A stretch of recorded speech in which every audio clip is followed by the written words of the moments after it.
وقول الله عز وجل: قوا أنفسكم وأهليكم نارا، بدأ بالنفس ووقايتها من النار، وذلك أن العبد مطلوب منه أن يعمل أولا على خلاص نفسه من النار ونجاتها من سخط الجبار.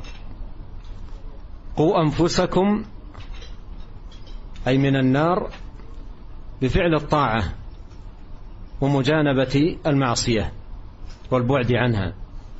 وأهليكم نارا أي وقوا أهليكم نارا بالتأديب والتربية والإحسان في ذلك. فإذا لم يحصل الأول كيف يحصل الثاني؟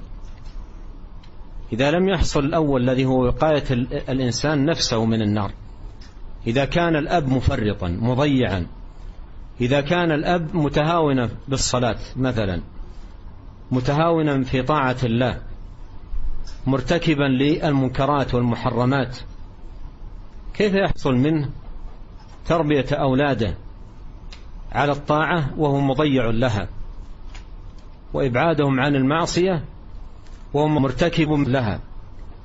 ولهذا فإن من فوائد هذه الآية العظيمة أن من أهم أسس تربية الأبناء تربيتهم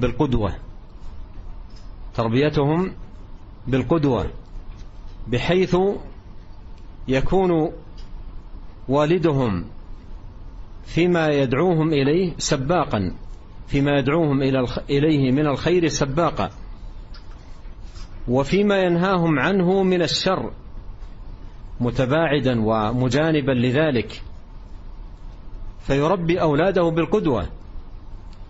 أما أن يكون الأب آمرا أبناءه بما لا يفعله أو ناهيا لهم عما يرتكبه، كيف ينتظر منهم استقاما وصلاحا وقدوتهم في البيت مضيع مفرط؟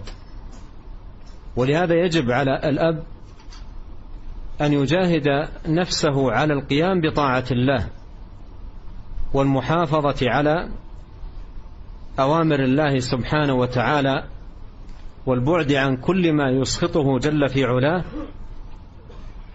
ليكون بذلك خلاصه من النار، وليكون ذلك أيضا معونة له في التربية والتأديب للأبناء والإحسان في تنشئتهم وتأديبهم على طاعة الله جل وعلا.